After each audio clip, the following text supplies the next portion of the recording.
Hello and welcome all of you. In previous lecture of Indian Penal Code, we discussed the provision relating to punishment which are contained under Indian Penal Code. Okay. In that particular provision, we see the what is the nature of punishment, what kinds of punishment are provided by Indian Penal Code, and what is the procedure or what is the provisions relating to the non-payment of fine, and what are the nature of punishment which is award where the stipulated fine or the fine awarded by court is not paid.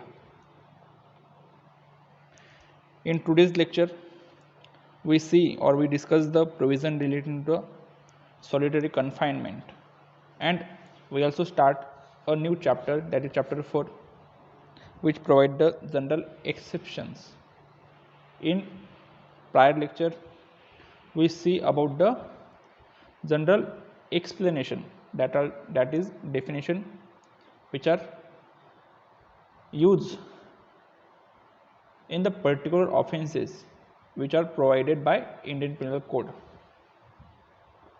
And general exceptions are those things or those provisions where the mens rea to commit an offense is not present. Therefore, even though act is committed, but such act is not comes within the meaning of offense. ठीक आहे. तर सगळ्यात आधी आपण solitary confinement बद्दल ज्या provision आहेत त्या बघू. Section 73 to 74 provide about the solitary confinement. ठीक आहे. सॉलिटरी कन्फाइनमेंट हा एक कन्फाइनमेंटचा एक पनिशमेंटचा एक प्रकार आहे. एखादी खूप हॅबिच्युअल ऑफेंडर असेल किंवा ज्याला एक साधी शिक्षामुळे काही सुधारणा नसेल, तर अशा व्यक्तीला सॉलिटरी कन्फाइनमेंटची शिक्षा दिली जाते. म्हणजे एकांत हे करतो ना, अंडा सेल म्हणून कोर्टात जर तुम्ही बघितलं असेल पोलीस स्टेशनमध्ये, तर अंडा सेल म्हणून एक कन्सेप्ट असते, त्याला अंडा सेल म्हणून म्हणतात. तर खूप अशी लहान जागा असते ज्याच्यामध्ये आपण पाय सरळसुद्धा करू शकत नाही, अंधार असतं. तर याला आपण अशा वेळेस त्याला सॉलिटरी कन्फाइनमेंट म्हणतात. ठीक आहे. तर section 73 says that whenever any person is convicted for an offense for which under this code the court has power to sentence him to rigorous imprisonment, the court may by its sentence order that the offender shall be kept in solitary confinement for any portion or portions of the imprisonment to which he is sentenced, not exceeding 3 months in the whole, according to the following scale, that is to say. तर सगळ्यात आधी सगळ्यात महत्त्वाची गोष्ट, the prior condition for the granting solitary confinement is the punishment which is provided by court must be rigorous punishment. ठीक आहे. तर आपण ज्यावेळेस आपण पनिशमेंटचे प्रकार बघत होतो, तर punishment may be a two kinds. One is a simple punishment and another is a rigorous punishment. Then kept in mind that the solitary confinement shall be awarded in case of where offender is awarded by rigorous punishment. ठीक है. And what is the limit or what is the exceed limit of solitary confinement is court has a power to grant or award a solitary confinement to the offender, but such period of solitary confinement shall not be exceed than the 3 months as a whole. ठीक है. तर ते as a whole 3 months आहेत. Then such punishment must be awarded in the scale which is provided by section 73. ठीक आहे. जसं आपण बघितलं होतं where fine awarded by court, that time what is the limit to the punishment which is granted for non-payment of fine. where offense is punishable only fine. That time तर ती scale दिलेली होती. जर 50 रुपयेपेक्षा कमी असेल तर 2 महिने, 50 तर 100 रुपये असतील तर 4 महिने, आणि 100पेक्षा जर किती पण जास्त रक्कम असेल तर 6 महिने मॅक्झिमम पनिशमेंट कोर्ट अवॉर्ड करू शकतं in case of non payment of fine, where the offence is punishable only fine. तर a time not exceeding 1 month if the term of imprisonment shall not exceed 6 months. ठीक आहे. जर 6 महिन्यापेक्षा कमी punishment दिलेली असेल रिगरस पनिशमेंट, तर 1 महिन्यापेक्षा जास्त पनिशमेंट देता येणार नाही रिगरस आपलं solitary confinement. A time not exceeding 2 months if the term of imprisonment shall exceed 6 months and shall not exceed 1 year. 6 महिने तर 1 वर्षाच्या आत जर रिगरस पनिशमेंट अवॉर्ड केलेली असेल तर फक्त 2 महिने. A time not exceeding 3 months if the term imprisonment shall exceed 1 year. 1 वर्षापेक्षा किती पण जास्त असेल तर ॲज अ होल 3 महिन्यापर्यंत सॉलिटरी कन्फाइनमेंट असते. ठीक आहे. Limit of solitary confinement. आता हे झालं की ॲज अ होल 3 monthपर्यंत देता येत नाही, पण आता 1 महिन्याचा समजा आता सॉलिटरी कन्फाइनमेंट ग्रांट केली असेल, आता एखाद्या ऑफेंडरला, if offender is awarded by punishment of 6 months of rigorous imprisonment by court, that time according to section 74 such offender shall not be awarded a solitary confinement exceed than 1 month as a whole. It is provided by section 74. ठीक आहे. But what is the limit on such 1 month? तर त्या 1 महिन्यावर पण limit टाकलेलं आहे. ठीक आहे.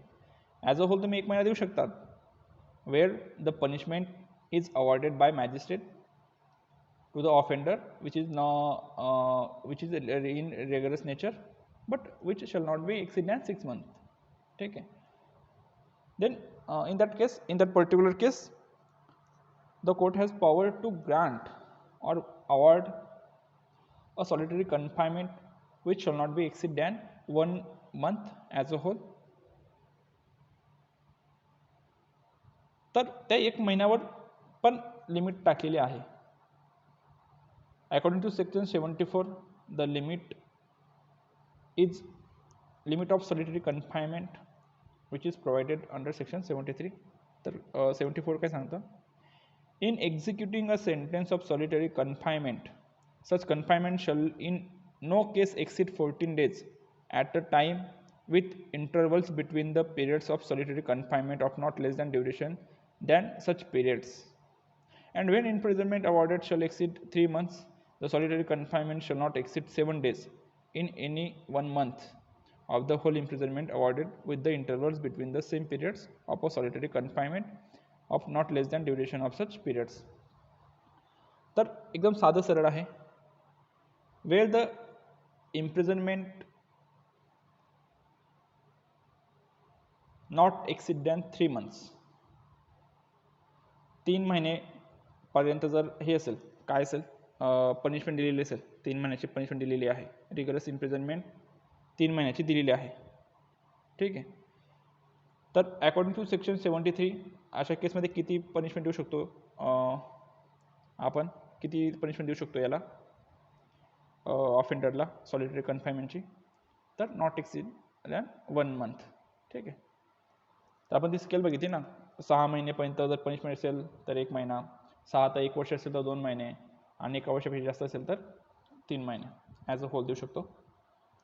समजा ए हा ऑफेंडर आहे, त्याला कोर्टाने 6 महिन्याची 3 महिन्याची पनिशमेंट दिली. ठीक आहे. तर अशा वेळेस किती दिवसाची देऊ शकतो? 1 महिन्याची सॉलिटरी कन्फाइनमेंट अवॉर्ड करू शकतो त्याच्यामध्येच 3 महिन्यामध्ये. तर इन दॅट पर्टिक्युलर केस तर जी सॉलिटरी कन्फाइनमेंट आहे ती तुम्ही ॲज अ कंटिन्यू 14 दिवसापर्यंत देऊ शकतात 1 महिन्यामध्ये. कारण जर तुम्ही कंटिन्यू 14 दिवसाची सॉलिटरी कन्फाइनमेंट दिली तर पुढचे 14 दिवस तेवढाच पिरियड तुम्हाला त्याला इंटरवल द्यावा लागेल, त्याला नॉर्मल पनिशमेंट द्यावी लागेल, परत 14 दिवस. ठीक आहे. तर अशा प्रकारे ती बायफर्गेशन असेल. And where the solitary confinement is exceed than 3 months. ठीक आहे. तर ज्या ठिकाणी सॉलिटरी कन्फाइनमेंट 3 महिन्यापेक्षा जास्त दिलेली आहे अशा केसमध्ये काय होईल मग? तर 3 महिन्यापेक्षा जास्त सॉलिटरी कन्फाइनमेंट आपण कुठे बघू शकतो? ज्या ठिकाणी आपल्याला माहिती आहे, काय माहिती आहे की 1 वर्षापेक्षा जास्त पनिशमेंट जिथं अवॉर्ड केली जाईल त्या ठिकाणी 3 महिन्यापेक्षा जास्त सॉलिटरी 3 महिन्यापर्यंत सॉलिटरी कन्फाइनमेंट देऊ शकतो. तर अशा केसेसमध्ये एका महिन्यात तुम्हाला फक्त 7च दिवस सॉलिटरी कन्फाइनमध्ये त्या माणसाला ठेवता येईल किंवा त्या ऑफेंडरला ठेवता येईल आणि सेम तुम्हाला तेवढा गॅप द्यावा लागेल. ठीक आहे. तर हे झालं तुमचं लिमिट ऑन सॉलिटरी कन्फाइनमेंट. त्याच्यानंतर द इम्पॉर्टंट चॅप्टर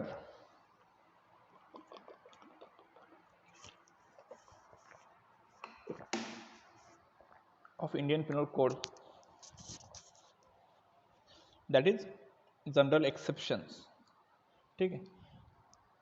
तर ज्यावेळेस आपण ॲक्टस रिअस आणि मेन्स रिअसची कन्सेप्ट बघत होतो, that time we discuss that for the constituting of an offence actus reus as well as mens rea is very important. दोघी खूप महत्त्वाचे आहेत, actus reus as well as mens rea. Without mens rea there is a no offence. Mens rea means it is a knowledge or it is a mental condition of offender while committing an offense. Dishonestly, intentionally, fraudulently, wrongful gain, wrongful loss, deceived, voluntary, knowingly. तर अशा प्रकारे आपण जी men's Riya आहे तर ती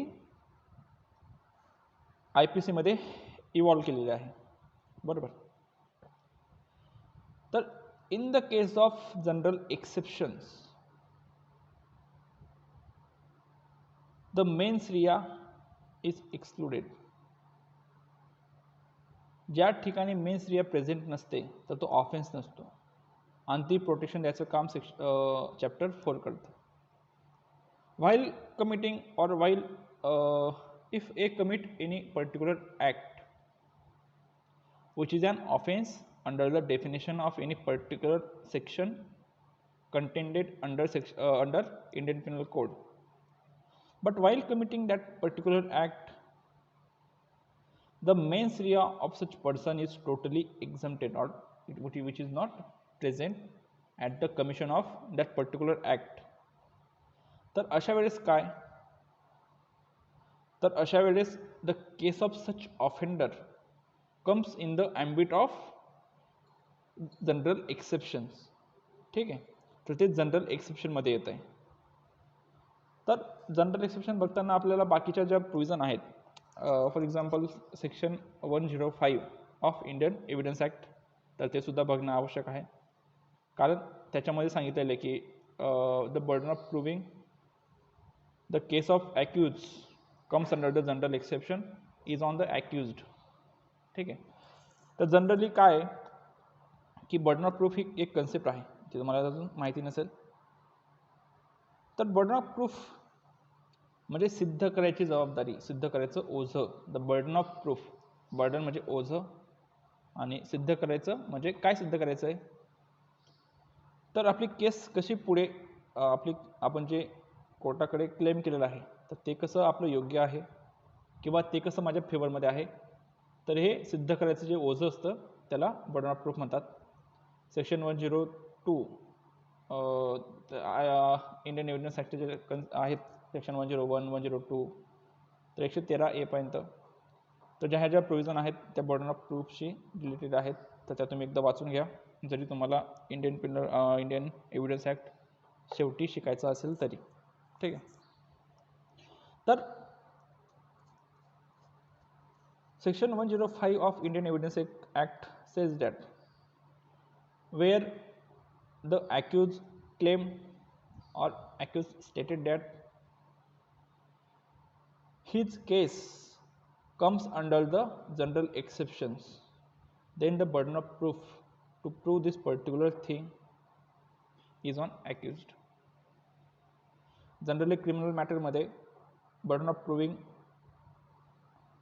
is lies on the prosecution, but in this exception case such burden of proof lies on the accused. ठीक आहे. तर बघा, ज्यावेळेस अक्यूज्ड बर्डन ऑफ प्रूफ किंवा अक्यूज क्लेम करतोय की his case comes under the general exception, तर अशा वेळेस तो हे मान्य करतोय, हे ॲडमिट करतोय की त्याच्याकडून ते ॲक्ट हे कमिट झालेलं आहे, बरोबर, की त्यानेच ते ॲक्ट कमिट केलेलं आहे. तर तो एक ॲडमिशन करतोय. तर मग प्रोसिक्युशनला काय आहे की ठीक आहे, चला आता एखाद्या ॲक्टमुळे जर समजा ए व्यक्ती आहे, एकडून बीची हत्या झाली किंवा ए कमिटेड अ मर्डर ऑफ बी, पण याचं म्हणणं काय आहे की his case comes within the general exceptions or under the private defence. तर अशा वेळेस तो एक मान्य करतोय ना की बीची त्याच्याकडून हत्या झालेली आहे, बरोबर. मग प्रॉसिक्युशनला एक फायदा असा असतो की समजा if A fails to prove that the case of accused comes within the general exception, तर इथं हे प्रूव्ह होतं आहे किंवा अक्यूज ॲडमिट करतोय की his case comes under he committed a murder of B, बरोबर. तर अशा वेळेस ए मान्य करतोय की एकडून त्याचा खून झालेला आहे, पण सदर खून हा जनरल एक्सेप्शनमध्ये येतो किंवा त्याने तो प्रायव्हेट डिफेन्समध्ये केलेला आहे. तर अशा काही प्रोव्हिजन आहेत, तर ते आपण याच्यामध्ये बघणार आहोत. अशामध्ये जनरली तुम्हाला दोन प्रकारच्या याच्यात हे केलं जातं. General exception may be classified in two ways, in two broad categories, that is excusable exceptions and another is a justiciable exceptions.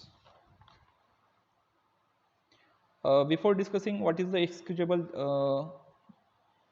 exceptions and justiciable exceptions, तर याच्यामध्ये काय काय येतं आपण ते बघून घेऊ. The first thing is mistake of fact and mistake of law, which is provided under section 76 to 79. The another is a judicial act, which is provided about section 77 and 78 of IPC. Then accidental act, section 80. Act of necessity, section 81. Incapability to commit an offense, section 82 to 83. 82 पासून पुढे जे आहे ते incapability of offense, म्हणजे for example section 82 and 83 provide about the act committed by a child. 82 सांगतं the act committed by child who is under the 7 years is totally protected by section 82, that is doli in capex. Section 83, the act of a child above 7 years under 12 years. नंतर act of unsound mind, section 84. 85 and 86 provide about the act of intoxicated person. 85 provide about the involuntary intoxication and 86 provide about the voluntary intoxication. Then section 87 to 92, 93, 92 provide about the consent as a defense. Section 93, communication made in good faith. Section 94, the act which is compelled by threat. Section 95, act causing slight harm. त्याच्यानंतर section 96 to 106 provide about the private defense. ठीक आहे. तर ह्या काही ज्या main concept आहेत ते आपण या लेक्चरमध्ये बघणार आहोत.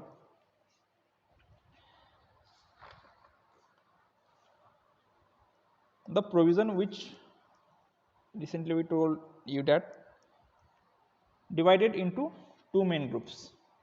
One is a excusable exceptions and another is a justiciable exceptions. तर याच्यामध्ये काय एक्सक्युजेबल एक्सेप्शन्समध्ये in this category the necessary mens rea for offence will be lacking. तर हे जे आहेत एक्सेप्शन आहेत त्याच्यामध्ये जे मेन्स रिया आहे ती पूर्णपणे नाही आहे. For example mistake of fact आहे, ॲक्सिडेंट आहे, incapability to commit an offence आहे. तर यामध्ये त्या व्यक्तीला नॉलेजच नसतं की तो if the act committed by the person is against the law or whatever done is a contrary to law, हे त्याला नॉलेज नाही आहे. ठीक आहे, ते टोटली एक्सक्युजेबल आहेत. दुसरं आहे जस्टिशिएबल एक्सेप्शन आहेत. For example judicial act, necessity, consent, नंतर private defence, communication in good faith. तर हे जे आहेत तर याच्यामध्ये त्या माणसाला नॉलेज असतं की जो तो ऑफेन्स करतोय किंवा जो ते ॲक्ट आहे तर ते कशामध्ये येईल, तर ते ॲक्ट ॲज अन ऑफेन्स म्हणून आहे. पण जर ते जे नेसेसरी मेन्स आहे किंवा ते जे ॲक्ट आहे तर ते जस्टिशिएबल आहे आणि त्याच्यामुळे त्याला ते पनिशमेंट होणार नाही. ठीक, तर अशाच प्रकारे त्याचे दोन आपल्याला भाग केलेले दिसतात. The first thing that is mistake of fact and mistake of law. The mistake of fact and mistake of law are the two different things. The mistake of fact is always excusable किंवा ते justiciable आहे, पण mistake of law हा defence होऊ शकत नाही. Austin सांगतो the citizen of every nation must be know the law of the land. तर ऑस्टिन काय सांगतोय, तर जे तुमचे सिटीजन ऑफ नेशन आहेत तर अशा सिटीजन्सला जो ॲक्ट ऑफ लँड आहे तर तो माहितीच असला पाहिजे. त्याच्यामुळे जे ignorance of law is not excuse. Ignorance of law is always punishable. समजा फॉर एक्झाम्पल ए हा पोलीस ऑफिसर किंवा पोलीस कॉन्स्टेबल बंदूक घेऊन उभा आहे कोणाच्या समोर, तर समोरून एक प्रोटेस्ट येतो आहे किंवा काय येतो आहे तर त्याच्यासमोर बंदूक ताणून उभा आहे. ठीक आहे, अनलॉफुल असेंब्ली वगैरे असेल. वरच्या त्याच्या अधिकाऱ्याने ऑर्डर केलं की फायर.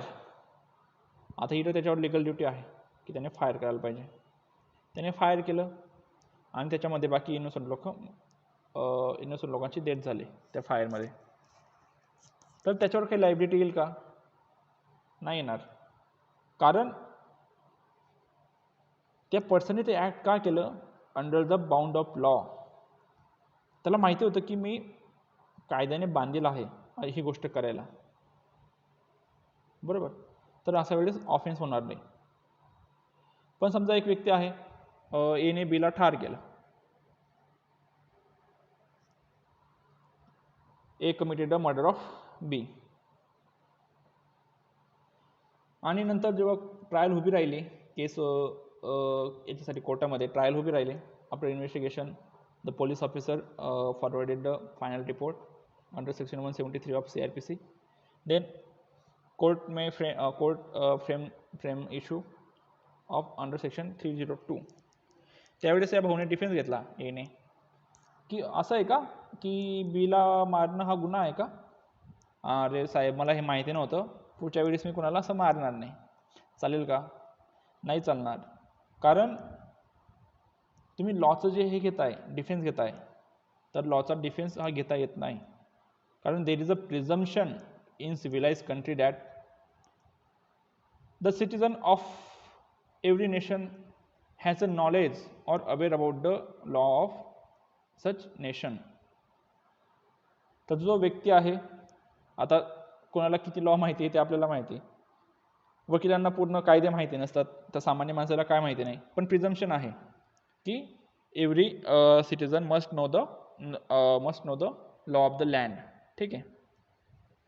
तर section 76 and 79 compile the principle that mistake of fact section 76 काय सांगतं? Act done by a person bound or by mistake of fact believing himself bound by law. Nothing is an offense which is done by a person who is or who by reason of mistake of fact and not by reason of mistake of law in good faith believe himself to be bound by law to do it. For example समजा ए हा public servant आहे किंवा police officer आहे आणि बीच्या विरुद्ध arrest warrant निघालेला आहे. ठीक आहे. तर मग ए जातो. आता एला माहिती नाही आहे की बी हा व्यक्ती कोण आहे, तर तो एला पकडायला जातो. अशा वेळेस काय होतं? गेल्यावर काय होतंय? ए गेला आणि त्याने विचारलं सीला, एक टपरीजवळ बसला आणि सीला विचारलं की हा बी हा व्यक्ती तुम्ही कुठे पाहिला आहे का? तर सी त्याला काय सांगतो की काय काम होतं त्याच्याकडे, मला माहिती तो कुठे, पण काय काम होतं. मग सीला ए सांगतो की त्याच्या विरुद्ध असं वॉरंट निघालेलं आहे, त्याला अरेस्ट करायचं आहे. मग सी विचारतो की खरंच अरेस्ट कराल का, 100% अरेस्ट कराल का त्याला? मी सांगतो हां त्याच्याकडे आपल्याकडे वॉरंट आहे. ए सांगतो की माझ्याकडे वॉरंट आहे, त्याला अरेस्ट करायचं तर अरेस्ट करायच लागेल. मग सीला वाटतं की चला चांगला चान्स आहे, कारण नुकतीच सी आणि डीची भांडण झालेली असते. बरोबर. तर मग आता चांगला चान्स आलेला आहे काटा काढायचा, तर आपण काय करू? तर मग अशा वेळेस सी काय करतो? सी एला सांगतो की हा जो समोर चालला आहे ना, हाच तो ज्याला तुम्ही शोधताय, आणि तो काय असतो? डी असतो, ज्याचं 2 दिवसापूर्वी सी सोबत भांडण झालेलं असतं. ठीक आहे. तर मग police officer that is a जातो, बीचं कॉलर सीचं कॉलर पकडतो आणि सांगतो चल पोलीस स्टेशनमध्ये तुला अटक करायची आहे. सी सांगतो की साहेब मी काय गुन्हा केला आहे, मी तर ओळखत पण त्या समोरच्या व्यक्तीला किंवा के नाही, तुझं नाव हे आहे ना. तो समजतो नाही सर साहेब माझं नाव बी नाही आहे, माझं नाव सी आहे. मग आता ए पोलीस ऑफिसर आहे, तो काय ऐकणार आहे का? तर त्याची गच्ची पकडतो आणि त्याला घेऊन जातो पोलीस स्टेशनमध्ये. And after due inquiry or investigation, it is appear on the record that the public servant that is A arrested to wrong person. A ने wrong person ला अरेस्ट केलेला आहे. तर जो सी समजून बी समजून आलेला होता तो डी निघाला. तर मग आता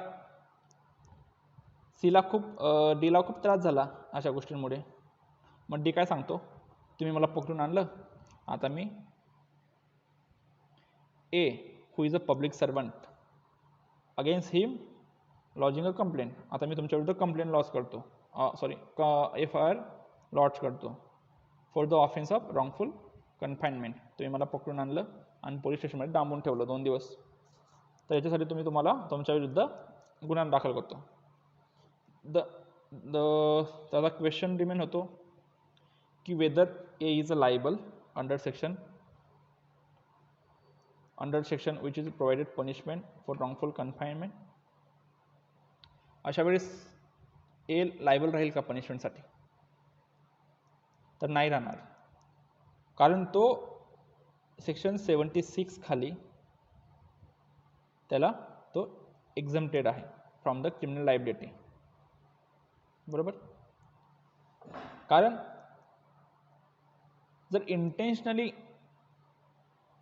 ए दॅट इज पब्लिक सर्वंट याने जर इंटेन्शनली जर हे केलं असतं, काय केलं असतं? इंटेन्शनली जर डीला पकडून आणलं असतं, पब्लिक सर्वंटला माहिती होतं की हा जो डी आहे तो बी नाही आहे, तर त्यावेळेस त्याच्यावर क्रिमिनल चार्ज लागला असता. पण या ठिकाणी he committed no offence because of the section 76. तर मग याचं काय?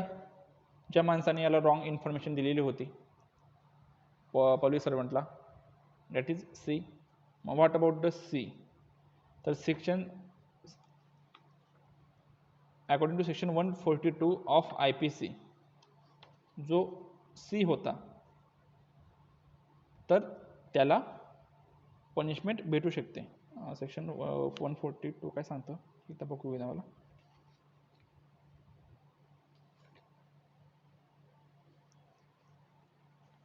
होते 142 नाही आहे ते 182 आहे, सॉरी.